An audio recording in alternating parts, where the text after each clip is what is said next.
दोस्तों आजकल विदेश दौरों की बहार चल रही है। जिसको देखो विदेश जा रहा है।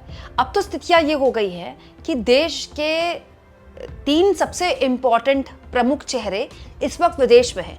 इसीलिए लोग सवाल पूछना शुरू कर चुके हैं कि देश कौन चला रहा है। प्रधानमंत्री नरेंद्र मोदी तो कल ही घाना की अपनी यात्रा के लिए निकल गए।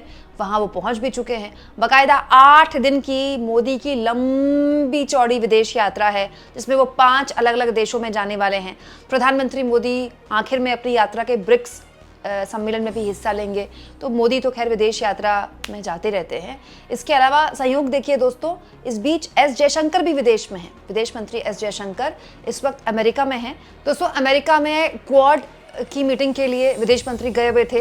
यहाँ पर उन्होंने क्वाड के देशों की विदेश मंत्रियों के साथ बाकायदा फोटोज वगैरह शेयर की हैं, मीटिंग्स हुई। इसके अलावा कई बायलैटरल मीटिंग्स भी विदेश मंत्री की हुई हैं। दोस्तों संयोग देखिए, विदेश मंत्री के साथ साथ वित्त मंत्री यानी कि निर्मला सीतारमण भी इस वक्त विदेश में हैं। दोस्तों निर्मला सीतारमण यानी फॉरेन मिनिस्टर 5 दिन के 3 अलग अलग देशों की विदेश यात्रा में हैं और ब्रिक्स फाइनेंस मिनिस्टर्स की बैठक होने वाली है, उसमें भी वो हिस्सा लेंगे। हालांकि दोस्तों हमारा देश कोई एक आदमी नहीं चलाता है। सिस्टम ऐसा है कि कोई विदेश जाए नहीं जाए तो भी देश चलता रहता है।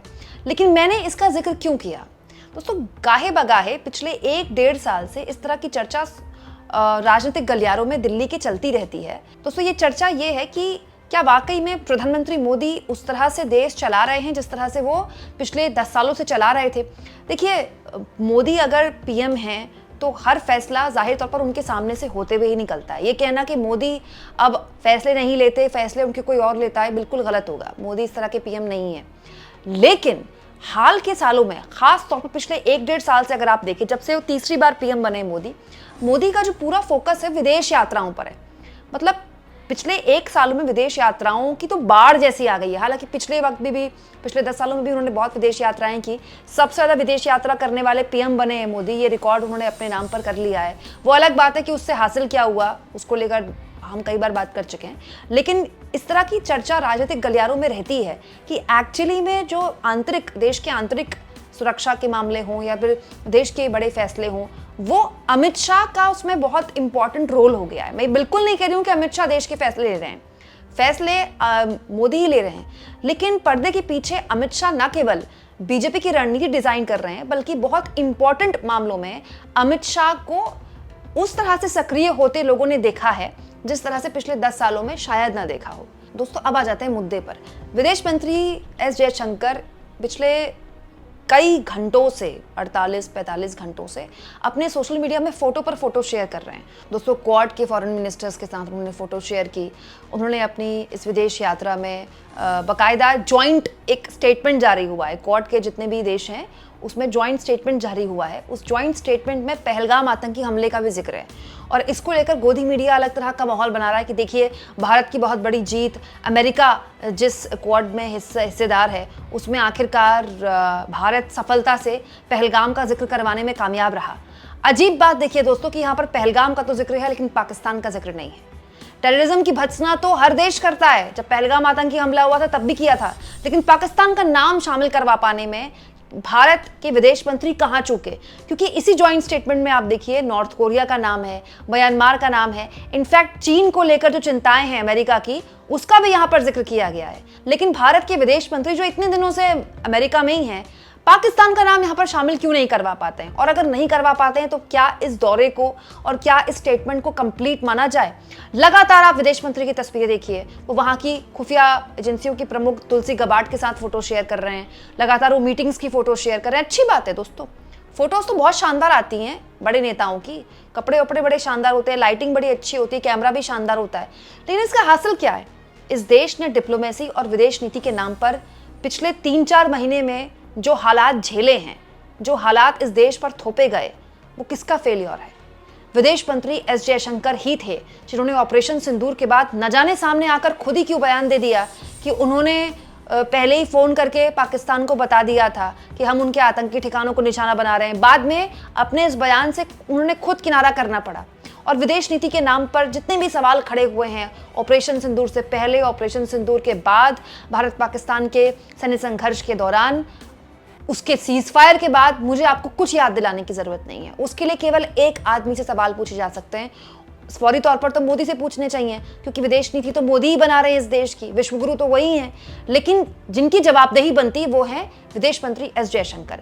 विदेश मंत्री एस जयशंकर क्या ट्वीट कर रहे हैं, क्या फोटो पोस्ट कर रहे हैं, इससे ज्यादा इंपॉर्टेंट ये है दोस्तों कि विदेश मंत्री एस जयशंकर की वो जो विदेश नीति है, वो जो पॉलिसी है, जमीन पर कितनी कामयाब है, और अगर नहीं है तो फिर इन फोटोज और इन ट्वीट्स का, इन जॉइंट स्टेटमेंट का हम करें क्या।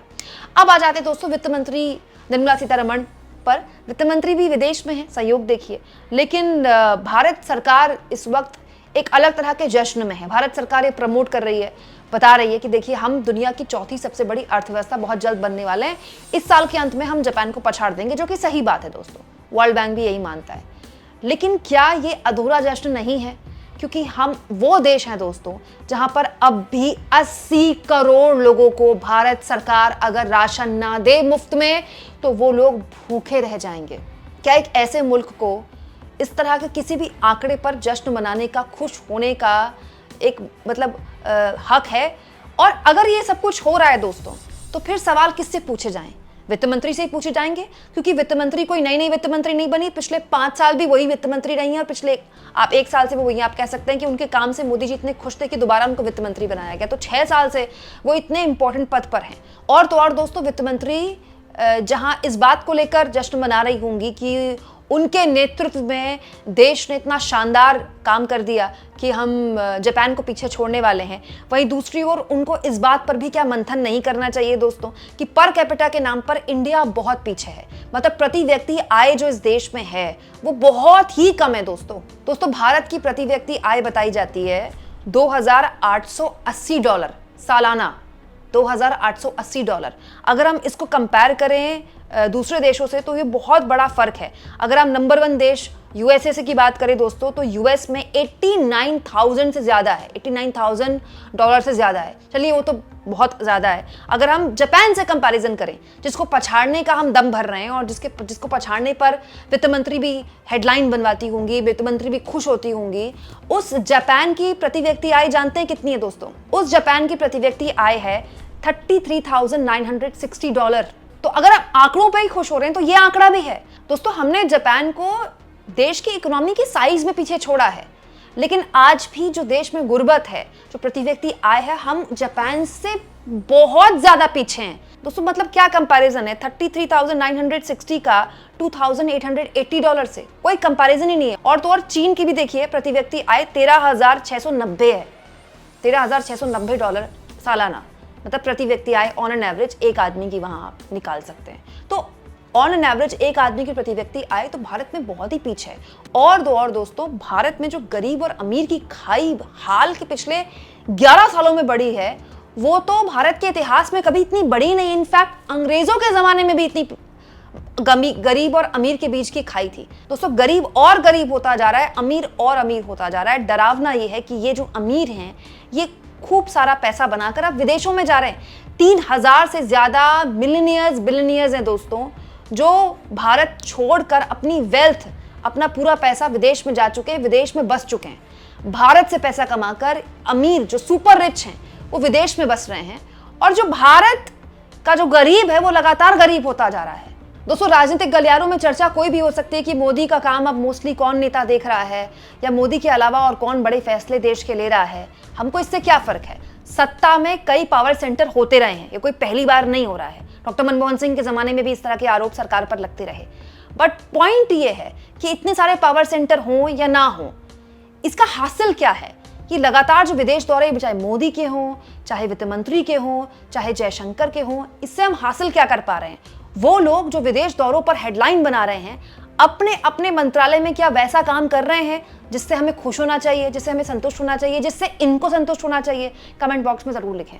और जितना हो सके दोस्तों, चैनल को शेयर करें, सब्सक्राइब करें, और थैंक्स और ज्वाइन, ये 2 ऑप्शन है दोस्तों। अगर आप चाहें तो इन दोनों में से किसी भी ऑप्शन का इस्तेमाल करके फ्री जर्नलिज्म को सपोर्ट कर सकते हैं।